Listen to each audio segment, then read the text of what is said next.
The Bernie bro is dead. Long live the Jill Stein bro. 43% of Democratic voters wanted Bernie Sanders to be the Democratic nominee. And unfortunately for them, unless Hillary Clinton drops dead or worse, is indicted, that's not going to happen. So where does that leave Bernie Sanders supporters? Well, it seems like many of them are now uniting together to elect the first woman president. Unfortunately for Hillary Clinton, she's not the only one who fits that criteria. So, you want to vote for Jill Stein.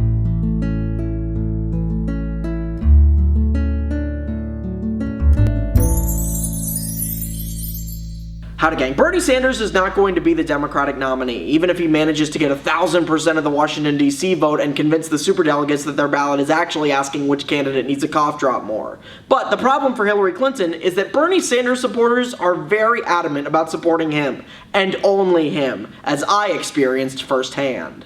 And now, in a segment blatantly stolen from Jimmy Kimmel, Chandler Dean reads mean comments from his video Why Bernie Sanders Will Never Be President. Top Grade Bud says, I disliked the video within the first second because you're a total f***it. Wow. Very progressive of you, Top Grade Bud. I suppose that explains why I've only ever been able to acquire middling grade Bud, because of my latent homosexuality. Jimmy No Sweat Wooter says, I hate your videos and America. Please stop with existing altogether. Greetings from the Netherlands. See, I'm glad you added that last part, even though it was a total tone shift. Sort of took the edge off, you know? Naomi, our marriage is a sham. I hate you. I want a divorce. Greetings from the Netherlands. BWink23 says, I didn't dislike your video solely based on your opinion. 60% based on your opinion alone. The other 40%, I don't like your face. Well, that's actually pretty funny. But there are some signs that Bernie Sanders supporters are getting on board with the Democratic Party. Tonight, I had a very kind call from President Obama, and I look forward to working with him to make sure that we move this country forward. Wow, thunderous applause for Barack Obama, even though Bernie Sanders has criticized him heavily for his centrist governing. Maybe that means, well, maybe they're not ready for Hillary, but could they at least be compromising for Clinton? Or maybe reluctant for Rodham?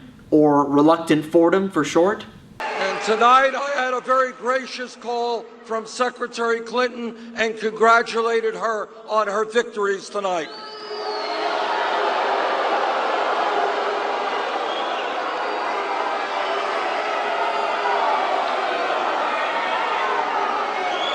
Wow. I guess not. And it makes sense. After all, Barack Obama and Hillary Clinton couldn't be more different. One of them entered office in 2009 only to be criticized for increasing foreign involvement in the Middle East, increasing drone strikes on innocent civilians, and denying requests for additional security at Benghazi, and the other one is Hillary Clinton. Oh, okay. I see what you did there. But regardless of whether or not they're being totally consistent, Bernie Sanders supporters just don't like Hillary Clinton. Some aren't going to vote at all, some are going to write in Bernie Sanders, but some are going to support Jill Stein of the Green Party, the party that brought us such inspiring figures as Ralph Nader. Well, you already have tens of millions of cattle, but they haven't figured out how to put a box on their asshole. And David Cobb. Why am I here? Dr. Jill Stein is increasingly being mentioned as a potential alternative to Hillary Clinton and Donald Trump. And while it is true that she is neither of those people, what are her qualifications and positions? Is she a legitimate candidate or just a protest candidate? A proverbial stress ball for angry liberals to squeeze during their Zealots Anonymous meetings? Who is Jill Stein really? After all, she's competing against a former governor, a former secretary of state, and a former human being, so she's going to have to show that she's ready for the job.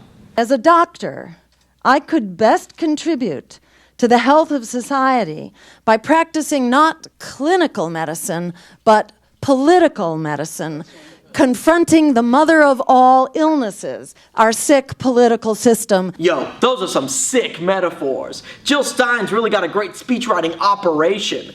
Politicians really ought to stop using telemarketers and start using sphygmomanometers. Did you know that's what a blood pressure monitor is called? That's the technical term, sphygmomanometer. And the person who draws blood from you is a phlebotomist. So if you want access to a sphygmomanometer, you gotta talk to your phlebotomist, Quavenjane Wallace. She is so multi-talented. Anyway, Jill Stein's a doctor, that's what makes her qualified to be president. I don't see how this could possibly go wrong. I was known as the dummy. I was the butt of all the jokes. I didn't think I was smart, and everybody else concurred with that assessment. Oh yeah. Remember that? That was 4 months ago. I've already filed off Dr. Ben Carson with Herman Cain and BasilMarceau.com in the I can't believe that person exists category of my mind.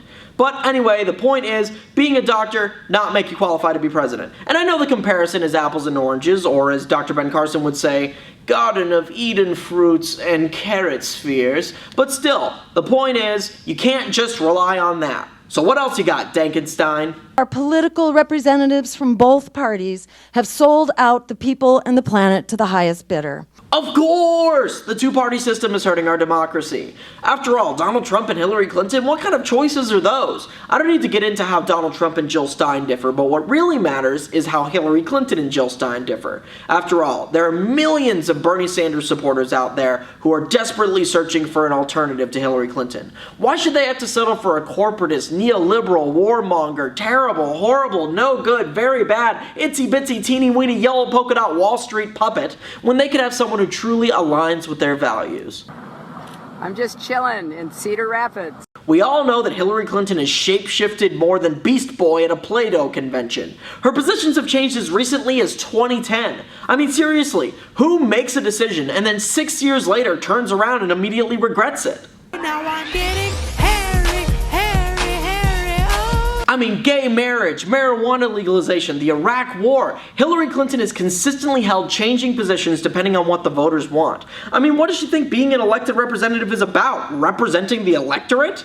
It's time someone had the courage to stand up and say, I'm against those things that everybody hates. Meanwhile, Jill Stein has had the bravery to maintain the same political positions no matter what the voters want. Whether it was as a losing candidate for President of the United States, or a losing candidate for Governor of Massachusetts, or a losing candidate for the Massachusetts House of Representatives, Jill Stein has had the courage to stand up for what she believes in, and as a result, she has not been getting the excitement of voters on a larger and larger scale.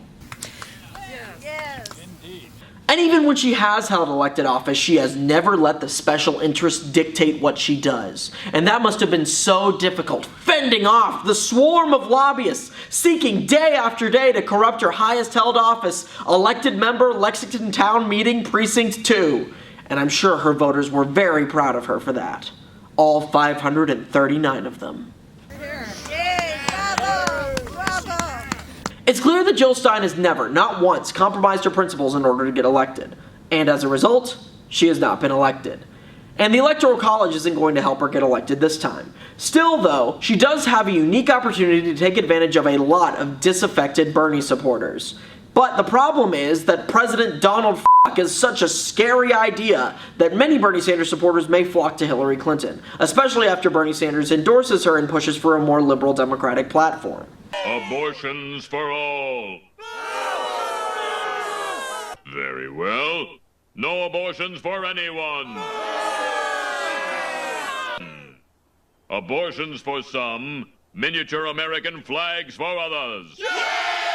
Look, Bernie Sanders proved that a political revolution could be right at our fingertips.